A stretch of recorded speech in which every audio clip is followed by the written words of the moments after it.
Welcome to the Raising Hispanic Leaders Summit. I'm so excited that you have come on today and you've taken time out of your busy schedule because I know you've got events going on and things. So thank you so much. For those of you in the audience who don't yet know Natalia Sepulveda, she is the creator of Bilingual Lifestyle Publishing, and she is an author, a translator, an editor, and a wife and mother of three, as if it's not enough. Natalia, I will let you introduce yourself to the audience. Please tell us a little bit about yourself, your background, and what inspired you to become an author and write bilingual books. Hi, thank you so much for having me. It's a pleasure to be here today. And like you said, today's an exciting day. I have an event, my bilingual story time coming up at noon, like 1 o'clock today. So, so I'm Natalia Sepulveda. I'm from San Germán, Puerto Rico, from the southwest part of the island. And I moved to the United States in Florida, Orlando, Florida, when I was 12. So I was practically raised here. And I decided to study Spanish in college because I did not want to disconnect with my heritage. I felt like, okay, I don't know anything about my heritage. I really want to get stronger with my roots and be proud of where I'm at, where I'm from. And I did a bachelor's and master's in Spanish. I was going to be a Spanish professor.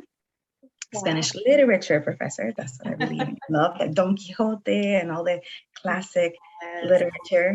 And the culture, everything I loved.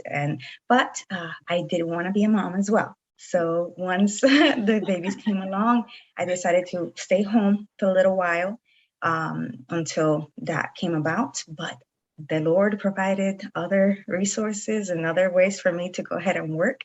And I had gotten a certificate in translating and interpreting from the University of Central Florida. And I started translating. I was doing a lot of translations and interpreting for medical offices and for the universities, for NPR, doing a lot of work. But I had the opportunity to work with books. I started translating children's books, and I loved it. It was, for me, it's magical. You know, you get to teach through books. Right. You get to have that connection. You want to have a book that is correctly translated, you know, that people can understand in a general standard Spanish that throughout the world, you know, parents and children can understand, and I love it. And what encouraged me to write a book, to become an author, is that a lot of the books that I saw in libraries and bookstores that were bilingual were mostly about Christmas and especially Christian, because I'm raising my children Christian. I felt like it was only about Christmas and Easter and that my children just wanted more. And I noticed there was no books about missions, about missionaries. And my husband and I, we have a heart for missions. We are really passionate about the missions field. We've gone on a mission trip before. And we just felt that, hey, this will be a good teaching tool. And with my book, it's Kai the Missionary Sea Turtle right over here. It's a bilingual book that teaches children what missions is all about, what missionaries do in everyday life. It's been inspired by real life missionaries. Oh. And I just wanted to inspire children to love missions, to start from an early age, you know, to love missions, to serve the Lord, to love and be kind to others. And it's been an amazing journey. I get to share it today with a lot of kids and families locally, so I'm super excited. And so that's what inspired me, and there's nothing out there like it. And I wanted to create a character like this little sea turtle. I have my earrings too. Oh, that children will fall in love with, but also have good values behind it. You know, that can connect them to their faith and also their inspire them to be bilingual. And that's another reason I wanted it to be bilingual. I wanted to bridge that gap, you know, with the families. A lot of families over here only, the grandparents and parents, they're very strong in their Spanish, but then the children just speak more English. But having them come together in story time and read a story in both languages, and the children learn Spanish and then the adults learn English. I mean, it's just a beautiful concept. So. Yeah. Oh, absolutely. I agree 100% because, you know, it's important for us to have our roots, and having the language is part of that. Having the language is part of our culture. And I know that I wish I would have been a little more diligent in teaching my kids Spanish, because I identify so much with so many things that just some things just don't translate into Yeah. English, you I know, agree. especially when I'm trying to express myself and I have a lot of feelings going on. Because with the word love or beautiful, I mean, it's just so much, so many forms of saying it in Spanish, and in English is like, oh, cute, Yeah. pretty, beautiful. That's like, or like love. And I'm like, no, te quiero, te amo. Like, there's just so much more.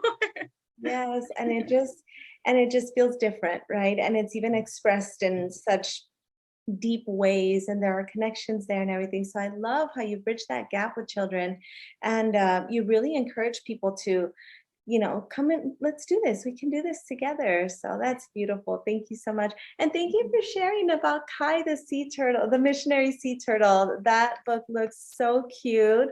And I'm excited for you. This is your new debut. It just came out, right? Yeah, well, it came out during COVID. So it Oh, almost feels like it just came out it because feels like it, it right? came in 2020 when COVID happened. Like, and it was just, but you know what? It was a blessing as well. Like, Sure. even though, because I had so much support online, it's just been incredible how before I published, I had so many connections, I had a really large launch team, across the world. I mean, people from all over were so excited about this book, and it continues. Even people that are atheists, they're not Christian. I really appreciate the book. And for me, I'm like, wow, like, they really, there's a lot of parents that may not be religious or Christian or anything like that, but they like to teach children about other cultures, about missions, about different things like that, and they're still see the value in the book and appreciate it, and they have left amazing reviews. I'm blown away by all the support right now. Even though I didn't just publish, I've been having so much support locally, and I have been here in Kissimmee, Orlando, Florida, in this area that just only 2 years. And Oh, I've done so much more locally than I ever done before. I was traveling a lot before too. So it's all wow. over Florida. I was like in Miami for peers. I even got to go to Mississippi. I was all over the place with my husband's job. And now that I've been here stable for like 2 years, I've been able to do March to Your Own Story, local story times. I even done story times at schools in person. So, everything, there's perfect timing for it. God has perfect timing for everything. So Sure. I've been patient. And look, this event that I have today, I waited a whole year for it. And Wow. it's amazing. They did a beautiful poster with Oh, the book and my picture announcing the local author. It's just so beautiful. Like, I'm just so thankful. wonderful. I'm so excited for you. So tell me a little bit about your publishing company. So you're a publisher.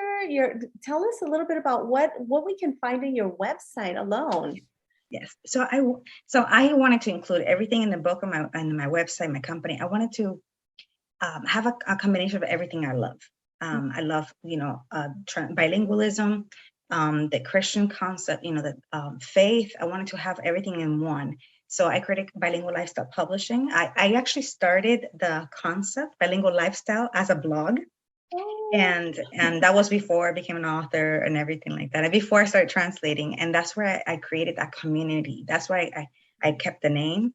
mhm. I have so many friends all over the world that are moms, and that kept asking me, "Hey, how do I raise my children Christian and bilingual?" They're struggling to figure out resources, but it's been a blessing. There's just more support out there lately, and just there's more of a desire too from families to raise children bilingual. So I wanted to add resources. So you're gonna see on my website bilinguallifestyle.com. You're gonna see the freebies tab, and there's a lot of resources there. There's coloring pages, activity pages, that everyone can use for their children. And that could be also helpful for homeschooling families too, because they want more like little resources, and that go along with the book. So and also I included my services of translating and editing. I translate from English to Spanish, Spanish to English. I edit both in English and Spanish. A lot of times authors need an editor in English first, and then we go into the project of translation and then editing in Spanish.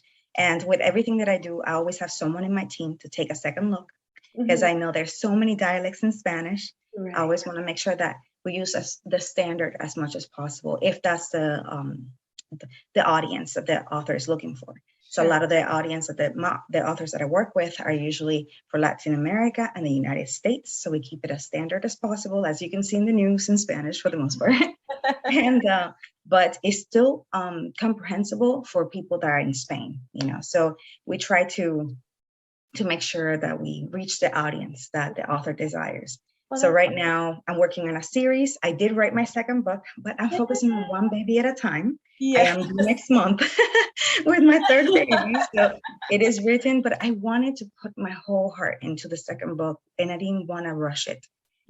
So I figured, let me put it aside because right now it's all the little details of what is going to go into the illustrations. And I didn't want to leave anything out. And there's a lot of little touches that have to do with my growing up experience in Puerto Rico and my Latina heritage, everything like that. And I didn't want to miss anything else. So I figured, let me put it aside. There's a time for everything. Let's focus on this baby. So that's so exciting. I slowed down a little bit, but it's okay because I still have time to continue marketing and doing more stuff with Kai. As the first book. Sure. Well, that's wonderful. Congratulations on baby number 3 for you. How soon are you due? October 21st. Oh, so my I'm 34 weeks. Yeah. Oh, you are almost there. Well, congratulations. You're doing such a great job, Mama. So I love that you're basically celebrating your heritage every day, all the time. So tell me, what are some of the things that you do with your family that really, it's really kind of unique to your Puerto Rican heritage? Okay, well, a lot of it has to do with food too. Yeah. It's so fun. Like even for the events that are locally, the kids help me even make the guava and cheese little squares. I cut the guava paste. Oh, wow. And I put the little toothpicks, and the kids call it paletitas, and they love it. And it's just, I even introduce my students to it. We live in Kissimmee over here right now. And we have a lot of Hispanic restaurants. So of course we go for the little treats, here and there for different Latino cultures, but especially Puerto Ricans. We have a lot of restaurants in the area, and we're able to not forget about this, the smells and the taste of delicious Puerto Rican food. And we also listen to certain music that, that the kids are exposed to so they understand. My aunt just even sent me some beautiful dresses for my daughter. They're like typical dresses for her to wear. I have one, but obviously doesn't fit right now. I have to wear a little longer. But I dressed up. We've done a lot of little activities that had to do with Puerto Rico. And last summer we went to Puerto Rico before, I was pregnant and everything. We had the opportunity to take the kids, and they just love it. And they're just like, Mom, I just don't understand why we can't just go right now. I'm like, we have the baby. they fell in love with Puerto Rico. We also have the grandparents here from both sides, about an hour away, and they get to spend a lot of time with them and eat the authentic, that Puerto Rican food for the holidays, how we celebrate it. And it's been amazing to have this support from family as well. Yes, that's so beautiful. I love it. That's wonderful. And we have a lot of activities too that are bilingual, so we continue with that. Okay. We do little lessons and books. We even have the Little Libros book that is about San Juan, Puerto Rico. So we try to bring books in, as well to draw them near to their culture and heritage. Sure. Oh, that's so wonderful. I love that you do that. And I love that you keep that alive. And I mean, we have no choice but to speak English while we're here, right?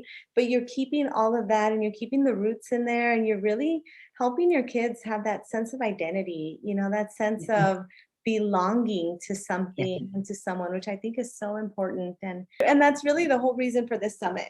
This is bringing forward all of the things I wish I had when I was raising my littles. And I hope that other people will find it valuable and find some great information and the wonderful resources that people just like yourself are putting out there for people to utilize, for people to take advantage of, and really celebrate our culture, our heritage, and our language, which I absolutely love. And I love how you're doing it. Oh my goodness, Natalia, it's been such a pleasure speaking to you today. You have a whole plethora of things. You want to talk a little bit more? I know you touched on it. Just talk a little bit more about what you've got to offer the audience today. Yes, of course. So right on the website, you'll be able to go under the freebies tab, and we have a lot of coloring pages. We have some puzzles in there. We also have some math activities. There's like different activities that you can use to go along with the book. Okay. The book itself has some activities as well. You get to find little jellyfish in each, almost like in each page.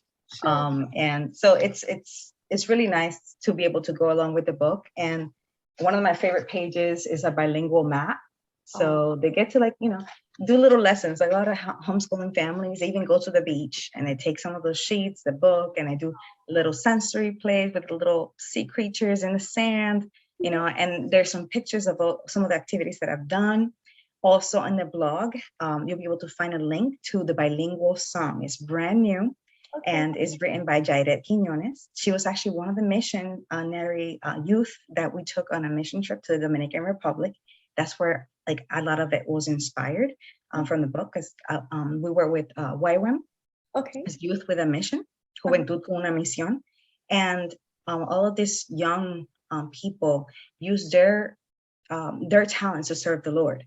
So they did anything from Christian plays to dancing to helping in orphanages. They just did so much. They were singing, worshiping, using their talents with instruments to be able to attract people in crowds, especially when they're waiting for the bus, and they're able to help them, to inspire them, to pray for them. And we were there and we saw what they did from the moment they wake up to the moment they go to sleep for a whole week. And one of the youth that went with me, Jairet Quiñones, she worships, and she'll have her first single soon. And she just did an amazing job at creating the song, and it's in English and Spanish. Wow. So it's on YouTube, so definitely check it out. It has a Baby Shark vibe, so it's gonna get stuck in your head. The kids love it, so yeah, it's really cute, and it helps children, to also learn Spanish, or English, both ways, sure, and sing it. So you have those resources on there. You have also pictures of some of the covers and work that I've done for translation. So if you're looking for more Spanish and bilingual books, you're going to find more information there. I have my social media connected to that. So everything that I post on Instagram, you'll be able to have access. My blog on Instagram is Bilingual Lifestyle, it's bilingual_lifestyle. And on there, you'll see a lot of my bilingual lifestyle adventures, my family with the kids, a lot of activities, resources, educational toys and resources, a lot of bilingual and Spanish books. So you're able to see a little bit of everything that I go through and do. And if you're wanting to connect on Facebook or Instagram, just please send me a follow request. I would love to see how else I can help you. The book does have a Christian parenting guide in English and Spanish as well. So it also encourages parents to go ahead and help children love missions there's at least 10 different ways to do that. So it at least inspires everyone, because I know it can be a little difficult when you don't have a lot of the resources, but sure, it gives you an idea to get started and continue with your journey, Latino journey. That's perfect. That's wonderful. Thank you so much for being so generous with everything that you provide. That's amazing. Mm-hmm. Natalia, it's been so great to see you today. Thank you so much for being here. And I hope you have a wonderful rest of your day. Have a great event today. Thank you so much.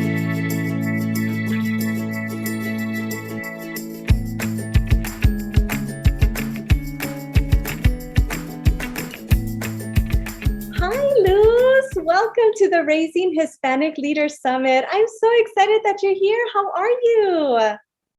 Hi, how are you? I'm so excited I'm here as well. I'm so glad that you finally made it. I know you are a busy, busy woman with your book tour, but we'll talk a little bit more about that here in a second. For those of you in the audience, first of all, welcome back to our series. We're excited that you're here. We're grateful that you're finding value in all of these stories and all of these conversations that we're having. Today, we have a special guest for you, Luz Maria Mack. She is a married mother of 3, proud resident of the South Bronx, and she loves telling stories that highlight culture and language and affirm children. Her work stems from the love of helping children and families feel seen and understood by the magic of stories. I just love your mission, Luz. Why don't you continue introducing yourself a little bit? Tell us about your journey and what inspired you to become a children's author. Well, first of all, thank you for this opportunity. Anytime I get an opportunity to share my work and to share the vision and reason why I started, it feels like a blessing. So I started over 7 years ago. I started with my daughter, who is now turning 12, crazy. When she was very young, she expressed this need to feel understood. And she did that kind of like in a unique way. Every child is different. They want to understand who you are as a parent, what you do as a parent, and if your child was anything like you sometimes. So our daughter, it first started when she was in school. She wanted to dye her hair blonde and be like her friends. And that was my reason and almost like a call for help. So I decided to affirm my child and tell her how beautiful and special she is, but reminding her how she looks. You know, her genetic makeup is not by chance. She looks like her family and kind of that. And that kind of like started kind of like our way of storytelling as a family. And before I knew it, I was telling her stories of who I was as a child, who her father was, who his family was. And it just started like this kind of like ripple, and it kind of did something inside of me. I started telling her stories of my childhood in Dominican Republic. And then I said to myself, I should do a book. But it was really kind of like almost like a fleeting thought. It wasn't like I thought anything miraculous was going to happen inside of me, because I just said, I'm just going to do this. Yeah. And I felt very determined to do this. And that's what made me become a Dominican children's book author. It was that first incident of trying to help my daughter see herself in a book. And amazing. And it's what brought me to you to tell my story. But the beautiful ending to this story is that I have written over 12 children's books. Amazing. And my daughter wrote her own children's book. And it's only because she's seen it by example. And I think that, you know, I'm very proud of my children. They come so far. They work so hard to be good students, good individuals. So every time they want to go for something, I'm proud of them, because I feel like it took me, how old am I? I'm turning 42. It took me so long to decide what I wanted to do. And every time a child tries and says to themselves, I think I want to try this, I just think it's an opportunity to encourage them. Yes. And all my kids have like that talent. And that's what made me just go harder for it. Yeah, amazing. I love it. I love your story. Girl, I just turned 42. We are right there. 1980 babies. That's amazing. I love that. And I love that you're encouraging that in your child. And you're, instead of you giving in to her dyeing her hair blonde, you decided to go deeper. And you said, no, there's something that she's missing. There's something that she's really needing. And I love that you were intuitive enough to be able to try to find that, whatever it was that she was missing. And I love that you found it through storytelling, because not only are you helping your daughter, but you're helping millions of other children who are probably feeling that inside. You're right. Not a whole lot of our colors are represented in a lot of books, more so now than they were a few years ago. But I'm proud of you for doing that. Thank you so much. So thank you. Yeah, I love, so this is one of the ways that you empower children. What else do you put in your stories that really, you know, empower them? Well, I try to write the books that I wanted to see as a child. And one of the reasons I say that is because it's really hard to teach my children culture, a culture they haven't lived and don't understand. Because when we live in the United States, our culture is new. It's a very blended culture with American influences. And it's not necessarily bad, but you can't teach history if they're not seeing it. You can't teach what they can't see. Like, you can't teach los Tres Reyes if they've never experienced that someplace that it's not in America. Like, Los Tres Reyes is different in my country, is different in your country. It's not the same in the United States. And just by giving that as an example, like another big holiday in other countries is like, we call it las fiestas patronales. Mhm. They don't have that in America. So I try to write stories that are really from a distant memory of my childhood that reflect culture, it reflects people and the life they live. It's not what you don't see. And it goes beyond the names, the traditions. It goes more of the people that are influenced by that. Like this is how an event made me feel, or this is how climbing a tree to get a mango made me feel. Like there's no mangoes in my backyard in the South Bronx. But why is that special? You know what I mean? And it's something that you cannot teach, but you have to visually show, because that is a part of childhood in other countries, you know? Like those traditions that you want to pass down, so they're aware that they know about it. They're also accepting of other friends that live that kind of different lifestyle. So it's really like my books capture that and a lot of language.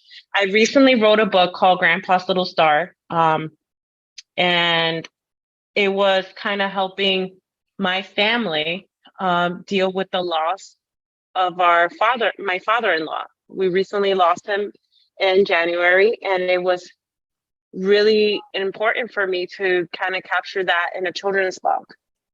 It's animated, and it's also talking about a way we can address our feelings. That's wonderful. When dealing with loss. Loss and grief and things like that. Oh, beautiful. That's wonderful. You know, I love that you don't underestimate children. I love that you don't underestimate what they understand. And I think this probably makes it a little bit easier for the parents to be able to convey that, because it's a heavy topic if you just present it, you know, just straightforward. But I think this probably would maybe I already said it, make it easier, make it a little more approachable, I suppose. I love that. That's beautiful. Thank you so much, Luz. And so I know you and I talk a little bit about mental health. So I can share some of my own struggle with mental health. When I was younger, I suffered from a lot of depression, especially it started in college. And like every young woman, we struggle with self-love and finding your place and footing in life. Sure. I didn't really heed to the call of help till later on, when I myself became a mother and noticed how much we struggle as humans to live what is quote unquote a normal life. Right. And to deal with our emotions and past trauma. It takes time, and it takes more time to understand it. It takes more time to unpack it and to live a healthier lifestyle. I'm not perfect. I've made tons of mistakes. And I think that everyone should heed to the call of loving themselves and trying to serve themselves with services that help them understand themselves, like mental health services, right? Absolutely. Because I was telling my daughters this joke, you know, I love your father, but I'm still getting to know him. And we've been married 13 years. Yeah. That's the same type of relationship one should have with themselves. You're still getting to know each other. You know, I'm still having and growing in this relationship of self-love. So there's moments that I still struggle with depression. Yeah.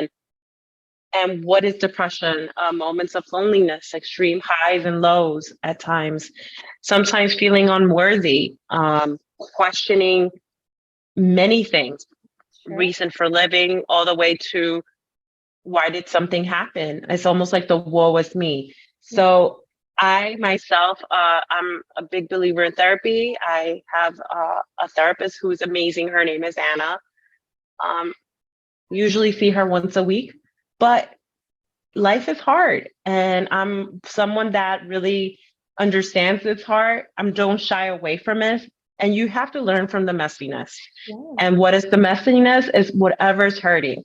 because you're not good inside unless you address that. But it does get to the point where it just gets so heavy, and we don't have to do it alone. There are so many wonderful resources that we have at our fingertips, literally, not just Google. You don't have to just Google something because that can be hit or miss, but take it from people who have experienced that with other people. You know, like you have this great therapist.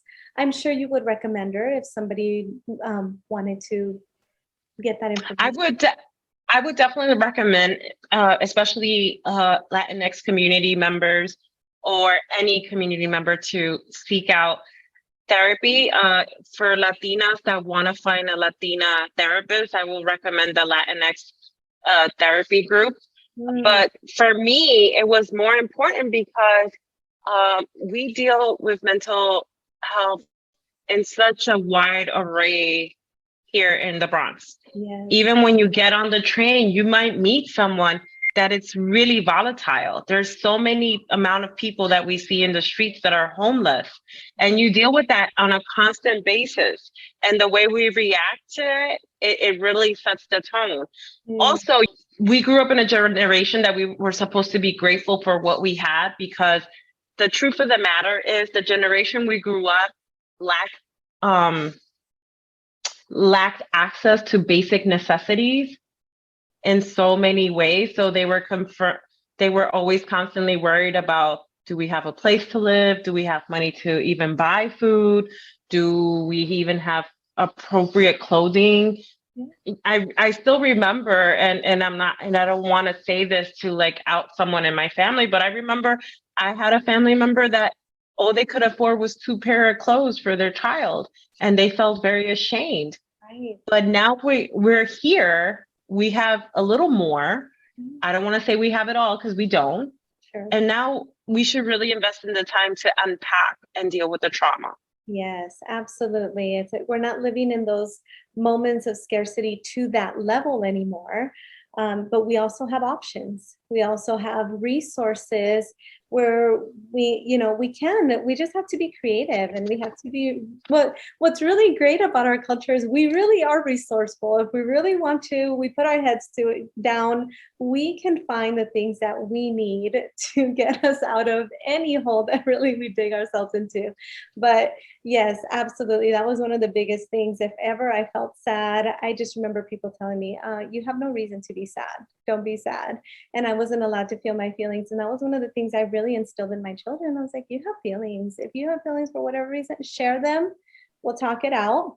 I'm not going to tell you not to feel your feelings, but I will let you release them, which was something that I wasn't allowed to do, and as they were doing that, and as they were able to process, sometimes we did need help, and we did go to therapy. We saw, the resources that were available to us, and we used them, and they helped. And, as you go through life, you're probably still going to continue to need therapy. And my children, I'm sure they will, and they're at least open to it. Which was something that I had to kind of get over. But thank you so much for being so open and sharing about your journey with us, Luz. So how did you find the support that you needed as you were going through the journey? Well, it took time. It was mostly identifying the issues or the things I wanted to change. It took a while for me to find Anna, my therapist. It is a trial and error, but once I found her, this journey of mental health, it's a continuing basis. That's why I said to grow this relationship with myself, that I feel comfortable in my own skin and love myself. It takes time. And one of the things is unpacking that trauma. So thank you so much for, asking these questions about mental health, because it's really important. But one thing I do want to openly share is that in our communities, we focus a lot of our mental health concerns and rely on churches to solve those issues. And it's not necessarily the answer to address those issues. A trained, licensed professional should be doing that. Sure. Not a pastor, not a minister, not someone that you quote is sent by God. Not to say that they don't have that divine inspiration, but some things do have to be focused with a trained professional. Sure, absolutely. And that is part of our culture, right? Just to count on our church leaders to fix everything. And there are other people that have been dedicating their lives that this is their passion and they're really, really good at it. And I agree. You should seek out multiple resources and see which one is the one that fits for you. Because same with us, we went to several ones because they weren't not necessarily the thing that we were looking for. And it did take a little trial and error. That's why I say I'd go with someone maybe recommended more so than just trying to look someone up, just from my own experience. But thank you for that. So let's talk a little bit about your books. I know you're on a book tour. Tell us a little bit about your current projects. So I recently released through this publisher called Soaring Kite Books. This book called The Secret of the Plátano. It recently came out September 7th. Oh, It's doing really well and is dedicated to my late grandmother. And it's a beautiful book that I'm so proud of because the illustrator is also Dominican. I'm Dominican. I wanted something to really capture our culture, but also since it's an homage to my grandmother, I wanted someone to capture my grandmother and all her beauty by her chocolatey skin, the handkerchief she wore on her hair, and wanted to capture a field of plátanos. oh. And I think that the beauty about the book has a lot to do with the images. They're so rich in culture. And it's very poetic, but I think one of the things that makes me happy is how like the feedback I'm getting from it. So currently I have a lot of book readings on the weekends, and I'm excited about it. I'm excited because when you are a writer, it takes a long time for people to get to know you as a writer, to get to know your work, and to support it, because usually when you hear someone as a writer, is very few the times that people start learning about your work. So it's really awesome. And I feel very blessed and I'm so grateful to God that people are really enjoying the book. Oh, that's wonderful to hear, Luz. I'm so excited. And for those of you in the audience that want to take a look at Luz's work, you will see the links below because you definitely need to support this wonderful Latina mom who is just out there really empowering children of all our colors and all this beauty that she's encompassing into her writing, into her storytelling, and into the illustrations that go into it. It's just amazing. I always ask my guests, what are some of the traditions that are really important and near and dear to your heart? What are some of the traditions that you have passed on to your littles as you have been going through your parenting journey? It's really hard for me because my kids are bicultural. They're Dominican and African American. Sure. So I have passed not a lot of culture from my side down to them because they spend most of the time with my husband's side of the family. But one of the things I do is I try my best to connect them to my family members that do uphold a lot of the culture, like from quinceañeras to the language to like the foods. So that's all they've come to know. Unfortunately, my family is really far away sometimes, so they don't get enough time to share with them. So the way we hold on to culture has been through books and family. I love that though. That's so beautiful. You've created your own traditions and there's nothing wrong with that. I think that's amazing. As long as you're keeping the things that are important to you and you're passing that on to their children, I think that's what they'll remember. That's the way they'll remember you, and that's the way that they'll share that part of you with their children and their grandchildren. So they have very deep ties to my husband's family, which is beautiful. There's a strong bond and connection. And, I'm very proud to say that they have very deep, not only ties to them, but have embraced their traditions a lot. So I see that a lot. And I'm so proud of them just for doing that. Because I think what's important is that a child feels celebrated and loved wherever they are. Absolutely. 100% agreed. That's beautiful. Thank you so much for sharing, Luz. I know all of our guests are invited to offer something to our viewers. Do you want to share what yours is? Yeah. To our audience, I hope you take the time to visit my website as well as YouTube. There are free animations that you could watch. You could share them with schools, with friends.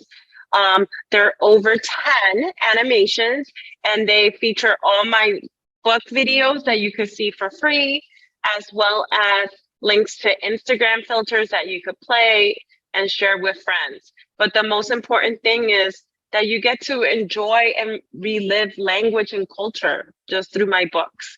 So I hope you're happy and able to share that and enjoy it. Wonderful. Thank you so much for that. And of course, the links will be down below for you to take a look at that. Thank you so much for being here, Luz. It's been so wonderful and special. We so appreciate you. Before we close it out, did you have a final thought to leave the audience with? Yes, my final thought, and it's something I share very vocally, is that if anyone is thinking about or contemplating and writing a book, do it. The story is not about you. It's not about me. It's not even about the person you just happen to share it with lately. The story is about getting told and sharing it with the world, because you never know how you'll leave your mark. So I really encourage you to use your voice, use it loudly and boldly, because we need it. Beautifully said. You are so right. We absolutely need every single one of our voices. Thank you so much for sharing. Thank you so much for being here, Luz. It's been wonderful speaking to you again. I hope everyone that's watching, you stay tuned. I hope you're finding value in all of these conversations. We're so grateful for you, and we're grateful for all our wonderful community that is coming together and really making this summit so amazing. Thank you again, everyone. Have a fantastic day.